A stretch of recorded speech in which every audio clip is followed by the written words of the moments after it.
स्थानिक स्वराज्य संस्थांच्या निवडणुका होत असताना पुणे आणि पिंपरी चिंचवडचा निर्णय होताना दादांनी मुख्यमंत्री माननीय देवेंद्र फडणवीस यांनी सांगितलं होतं की इथे आमच्या मैत्रीपूर्ण लढती होतील आणि त्या पद्धतीने आमच्या मैत्रीपूर्ण लढती होत असताना पुणे शहराची आणि पिंपरी चिंचवडची मागील 5 ते 8 वर्ष 5 वर्ष कालावधी पूर्ण झाल्यानंतर 3 वर्ष निवडणुका नसल्यामुळं साधारणतः किमान 8 वर्षाच्या कालखंडामध्ये या दोन्ही महानगरपालिकांची सत्ता ही भाजपच्या स्थानिक नेतृत्वाच्या हातामध्ये होती आणि म्हणून स्थानिक पातळीवरती पिंपरी चिंचवड असेल या पुणे असेल या ठिकाणी भाजपबरोबरच आमची मुख्य लढत आहे।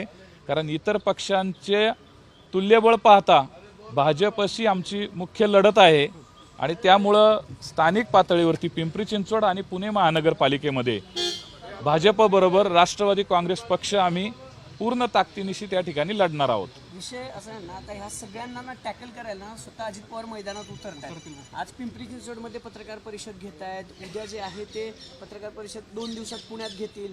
भाजपनं काय चुकीचं केलं आणि राष्ट्रवादी काय देईल पुढच्या 5 वर्षात असे ते पत्रकार परिषद आहेत, दादा स्वतः घेतात। हे लक्षात घ्या आपण की माननीय अजितदादा पवार साहेब यांच्या हातामध्ये पिंपरी चिंचवडची महानगरपालिका असताना पिंपरी चिंचवड महानगरपालिका आर्थिकदृष्ट्या अत्यंत सक्षम होती आणि आज पिंपरी चिंचवड महानगरपालिकेची तिजोरी खाली झालेली आहे।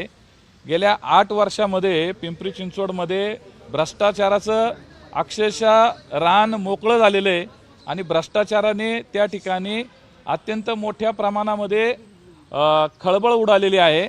सर्वसामान्य लोकांना माननीय अजितदादांनी जे काम केलेलं आहे त्या 8 वर्षामध्ये दादांच्या कामाच्या व्यतिरिक्त कुठेही पिंपरी चिंचवडमध्ये डेव्हलपमेंट दिसत नाही आणि त्यामुळं पिंपरी चिंचवडची जनता ही माननीय अजितदादांच्या हातामध्ये ही सत्ता पुन्हा देण्यासाठी उत्सुक आहे। कारण पिंपरी चिंचवडचा कारभार हा लोकांना समजलेला आहे, भ्रष्टाचाराने माखलेला पिंपरी चिंचवडचा कारभार आहे।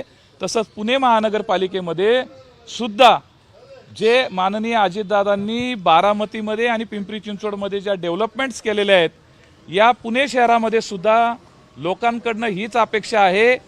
भारतीय जनता पार्टीच्या स्थानिक नेतृत्वाने ज्या पद्धतीने पुणे आणि पिंपरी चिंचवड या ठिकाणी सर्वच पक्षातील लोकांना कशा पद्धतीने गळाला लावलेलं आहे त्यांचं जे राजकारण आहे त्याला खऱ्या अर्थाने जनतेमध्ये एक निराशा आहे आणि त्यामुळं माननीय अजितदादांच्या नेतृत्वाखाली दोन्ही ठिकाणी आम्ही भारतीय जनता पार्टी पक्ष हा स्थानिक पातळीवरती महानगरपालिकेला आमचा स्पर्धक आहे। गुंडांचा एक सगळ्यात जास्त विषय चर्चेला जातोय। काल मुरलीधर मोहोळ असं म्हणाले की दक्षिणेपासून पश्चिमेपर्यंत पूर्वेपासून उत्तरेपर्यंत अजित पवारांनी अर्थात पुण्याच्या पालकमंत्र्यांनी जे उमेदवार दिले त्यांच्याकडे जरा बघा, म्हणजे कोण पुण्यात गुन्हेगारी वाढवतंय असं तुमच्या लक्षात येईल।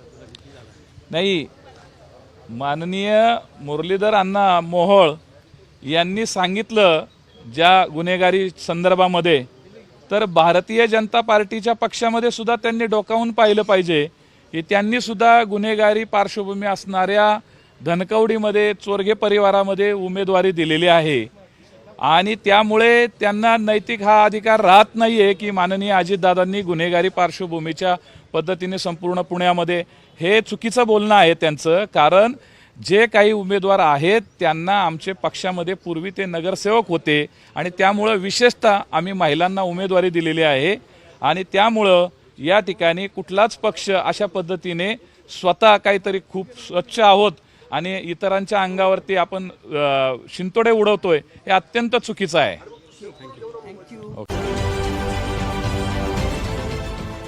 देश विदेशातील प्रत्येक घडामोडींचे लाईव्ह अपडेट मिळवण्यासाठी आता साम टीव्हीच्या सर्व सोशल मीडिया प्लॅटफॉर्मला लाईक, फॉलो आणि सबस्क्राईब करा।